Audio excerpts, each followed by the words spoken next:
विंध्य की इस पर्वत श्रृंखला में पांडव झरना में स्वागत है।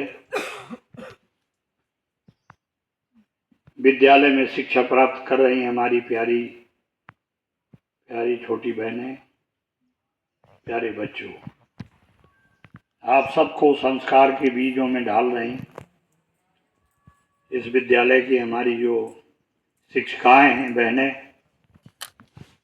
शिक्षक बंधु, और ये हमारे लिए गर्व की बात है कि विश्व के सबसे बड़े लोकतंत्र में हम एक ऐसे महान शिक्षक के साथ बैठे हुए हैं जिनको महामहिम राष्ट्रपति ने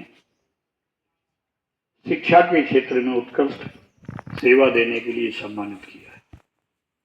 हम उनका भी यहाँ पर स्वागत करते हैं। आँख का काम है नई चीज देखना और कान का काम है नई चीज सुनना, मुंह का काम है नई चीज का उच्चारण करना। तो पहले चीन दुनिया में एक ऐसा देश है कि वहां किसी भी आदमी से अगर आप पूछो तो अपने 28 से 30 पीढ़ियों के नाम बता सकता है। अगर आप लोगों से पूछा जाए तो आप अपने पिताजी का नाम बता देंगे, बाबा का बता देंगे, इसके आगे शायद अटक जाएंगे। तो जहां से हम लोगों की उत्पत्ति हुई है, जिनके माध्यम से हम इस हरे भरे संसार में आए, हम उन्हीं के बारे में बहुत सीमित जानते हैं। अपने बुंदेलखंड के बारे में भी हम नहीं जानते। हीरा यहाँ निकलता है, डोलोमाइट यहाँ पर है, रॉक फास्फेट यहाँ पर है जिससे यूरिया डीएपी खाद बनती है। हर वनस्पति दुर्लभ वही लकड़ियां यहाँ पर है। लेकिन मैं एक विद्यालय में था तो प्राचार्य महोदय कह रहे थे कि श्रीमान जी, इस गरीब क्षेत्र में मैं आपका क्या स्वागत करूं। एक परिचय और मैं दूंगा। हमारे बगल में जो बैठे हैं ये इंदौर के योगी अखिलेश है। बहुत अच्छे परिवार में पैदा हुए, सब कुछ है। तो ये लगातार समाज के सुधार के लिए, अंधविश्वास के खिलाफ भी और लोगों की जागरूकता के लिए संघर्ष करते रहते हैं। आपको याद होगा राजा राम मोहन राय ने जब सती प्रथा का विरोध किया तो उनका बड़ा विरोध हुआ। कितनी हमारी बहनें आग में जला दी जाती थी, लेकिन आज वो प्रथा हमारे देश से खत्म हो गई। तो सत्य के लिए आदमी को संघर्ष करना पड़ता है। आप लोग पढ़ोगे, पता नहीं कौन सा डॉक्टर बने, कौन सा इंजीनियर बने, तो सबसे पहले अपने बुजुर्गों को सम्मान देना चाहिए। पिताजी तो मेरे दुखद स्थिति में नहीं रहे, मैं छोटा ही था, लेकिन मैंने अपनी माँ के मरते समय तक पैर दबाए।